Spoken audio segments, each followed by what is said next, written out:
Okay, so it's been a little while since I've done a history video on the channel of a town history or a historical figure. So, um, I'm staying local to where I am to a certain extent. I've just gone a bit further west from where I live. I'm looking at Newbury in Berkshire, and it's a very interesting town. Now, there have been some Iron Age and Bronze Age artefacts found in that part of West Berkshire, which is a very, very rural area on the Berkshire Downs. There have been some artefacts found that predate the late Saxon, Danish, Norman period, but what we do know is it's founded by sometime in the late 11th century. There is a settlement in Newbury on the banks of the River Kennet. The borough that Newbury used to sit in is mentioned in the Domesday Book in 1086. There's 11 free peasants and 11 unfree peasants, and basically it's not making a lot of money. It's very rural at this point. It's a very, very, very small village. But what we do know is later on in the medieval period, King John and King Henry visit what was then a very, very small village when hunting, because a large tract of the south of England was royal forest. So we do know that kings have at some point visited what is now Newbury. We do know by 1312 Edward II directed the bridge in the town to be kept in good order. So we know that there was a bridge repaired or rebuilt around the reign of Edward II. That particular bridge that was mentioned in charters under Edward II in 1312 collapsed in 1623, was later rebuilt, but that particular medieval bridge falls down in 1623. But by this point, the cloth trade is where Newbury's making its money. There's a lot of money coming in. There's a lot of weaving industry. Famous character called Jack of Newbury, famous cloth merchant. There's a few pubs called the Jack of Newbury that float around the Berkshire area. There's one not that far from me. He's a local cloth merchant of some fame. So the cloth trade is where this market town starts making its wealth. Now, there's a pivotal moment in the direction that Newbury takes, and it's the English Civil War. Now, Newbury sits pretty much halfway between London and Bristol. Now, London and Bristol are controlled by the Parliamentarians, the Roundheads, and the bit in the middle is sort of controlled by the Royalists or the Cavaliers under Charles I. There are two battles of Newbury, one in 1643 and one in 1644, either side of the town. So the town itself is not actually fought over necessarily, but there's two battles of Newbury, and it's a key strategic town on the road between London and Bristol, and it's a key strategic location at a midpoint. And obviously the Parliamentarians want to control that military route, as do the Royalists. But the Civil War really damages the cloth trade and other related industries, and the economy. It tanks, basically. So Newbury goes into about a century of decline, but within a century it becomes a stopping place in between London and Bath, because Bath, in the Georgian period, is known as a resort town.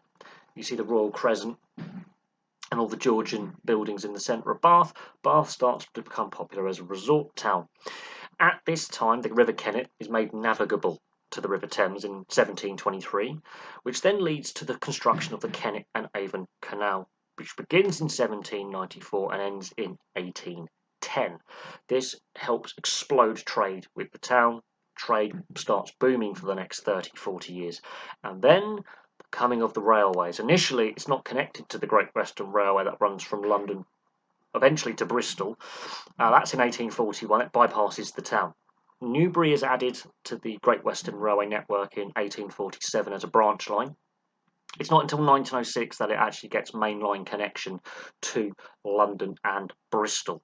So it took a while for Newbury to recover from an economic downturn where the canals bypassed, the towns bypassed by the major arterial route of the Great Western Mainline Railway. Also in this period is the last use of stocks as a punishment in the town square. That's on the 11th of June 1872. So that use of a medieval punishment doesn't go out of use in Newbury, at least until the 1870s. Newbury Racecourse, which now has its own train station in Newbury, opens in 1905. Another one of the reasons why I think connecting it to the main line would have been an economic necessity for the Great Western Railway, would have made them a lot of money. Of course, you've got the Lambourne Valley, which is another river that flows into Newbury, very famous for its racehorse breeding and training and related industries. The railway used to go up to Lambourne as well. So Newbury starts to become a very, very important town midway between London and Bristol. Then World War II comes around, and Greenham Common is the major airbase in the area. And as the war wears on, the paratroopers of the 101st and 82nd Airborne do a lot of training drops in the south of England, predominantly the 101st. Easy Company, Band of Brothers, that kind of thing. A lot of paratroopers are based in the area, and then by the 1950s, the US Air Force places strategic bombers at Greenham Common. It's also got one of the longest airstrips for landing airstrips and takeoff airstrips in the UK. But the US places some strategic bombers. Whilst World War II was going on, Newbury is raided by the Luftwaffe in 1943. There's obviously a big build-up of a very strategic airbase at Greenham Common. You've got a lot of personnel there, and the Luftwaffe and the Germans obviously want to disrupt any pre-invasion build-up that obviously the Allies are doing, and they bomb Newbury in 1943. 1980s, big turning point for the town for a couple of reasons. One, Vodafone has established its head office, which remains in Newbury to this day. It's a massive employer in the local area. Vodafone was originally called Raycal, and it was called Raycal Vodafone, and now obviously it's one of the biggest mobile phone networks, not just in the UK, but in the world. Massive mobile phone network group, Vodafone. Also, the US decides to place some strategic nuclear warheads at Greenham Common, which leads to 40,000 protesters, including a women's anti-nuclear protest group, camping outside Greenham Common for the best part of a decade. 40,000 protesters, that's more than the population of the town, descend upon Newbury and Greenham Common to protest the positioning of nuclear weapons at the airbase. Not long after the Cold War ends, they shut the airbase down. It's now Greenham Common. It's now an open heathland where you can walk your dogs, you can go on cycle rides, and you wouldn't realise a major Cold War airbase was there, but it was. In the 90s, you had the Newbury bypass protests as well. So obviously the locals have got this protest movement nailed down now, and a lot of locals also protested the Newbury bypass, which eventually would get built. During the building of that is where they find the Iron Age and Bronze Age artifacts that predate the medieval period in the Romans. When they're building the Newbury bypass, which I believe is the A34, when they're building the road, they do find ancient artifacts. They do find Neolithic, Bronze Age and Iron Age artifacts and early Roman artifacts. So there's some archaeological digs done as well. And there we go. Newbury is Newbury, really. Obviously, very key in the English Civil War for the two battles that are fought in and around Newbury. Very, very important for obviously the Kennet and Avon Canal, so the Industrial Revolution.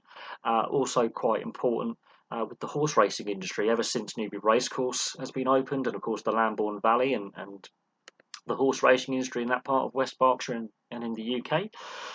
And the mobile phone industry as well with Vodafone and their head office. So some really key moments, and of course the US deciding to place strategic nuclear bombers and nuclear warheads just outside Newbury. That created a lot of political headaches for the British government at the time, under Margaret Thatcher and the Reagan administration in the US, and of course all the protesters at that time, because it basically made Newbury a nuclear target for the Soviets.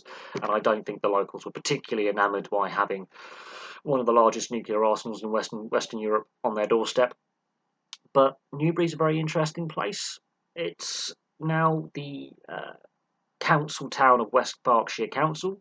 It's one of the 6 boroughs of Berkshire that have been separated since 1998, so it does have an administrative role now with local government, but it's basically the only major settlement in a rather large rural area.